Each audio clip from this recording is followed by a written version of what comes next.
Enkora yo kutendeka amahe ga Uganda na Rwanda ehinguzibwa mu rukiko rw'ebyokwerinda orw'ebiro bishatu rushitamira hal classic resort lodge muri Nyakinama Masanze district omu ihanga rya Rwanda. Urukiko rwetabirwa mu bakomanda bakuru okurwa mu ihe rya UPDF hamwe na RDF. Lieutenant General Kayanja Muhango uri omudumizi w'amahe ga Uganda n'uwabiraye bembira abakuru kurwa mu mahe ga UPDF mu rukiko kandi Major General Vincent Nyakarundo uri omudumizi w'amahe ga RDF n'uwayebembira amahe ga Rwanda mu rukiko.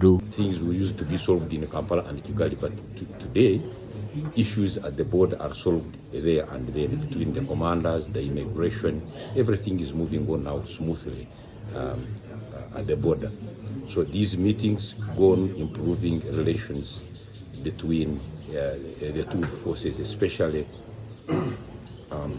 issues to do with coordination, like I had said, cooperation.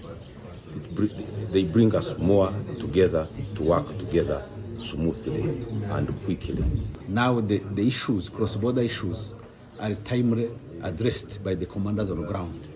Because initially, before these meetings, these contacts, military to military contacts, the issues were happening at the border, and they will go to Kampala. Kampala brings back to Kigali or through the embassy.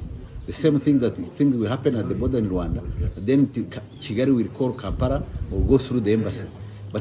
And that will take time. But today, the issues the commanders on the ground can solve those problems. Meet or phone call, just issues are addressed. Major General Vincent Nyakarundo nagira ngo enkiko z'ebyokwerinda niza kongera kuyamba okumaraho ebintu ebirikuteganisa obusinge obwo abantu abarikutura aha nsharo. His counterpart, General Muhoozi Kainerugaba, ngo mubwire waramukumbuye. And what this means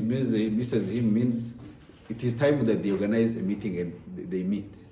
So please convey that message, and I will respectfully call you after a few days to follow up and then transmit the feedback. Enkiko ezi nizibaho buri mwaka kandi urukiko rwo kubanza rukakorwa hari Epic Hotel Nyagatare mu Rwanda mu kwezi kwa gatanu umwaka ogu, kandi urwa kabiri rwakorwa ukwezi kwa mwenda mu Uganda hari Las Vegas umwaka gumwe. Abandi bakora betabira mu rukiko hari Major General James Burungi or Chief Defense Intelligence and Security ya UPDF, Colonel Regis Katariha, Brigadier General Pascal Muhizi, Brigadier General Emmanuel Siringi hamwe n'abandi. Amakuru aga Gashakwa Abdukalim Sengendo.